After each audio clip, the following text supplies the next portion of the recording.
volten. Reglera i handen utan att dra. Nej, håll. Då rätt.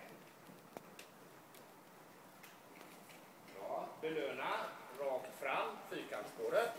Rider fram igen. Och så hinner du balansera tillbaka honom i handen utan att du drar. Fin. Jättefin.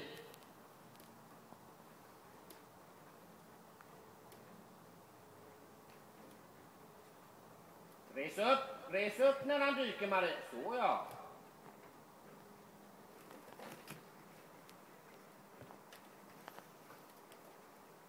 Sluta smacka. Res upp.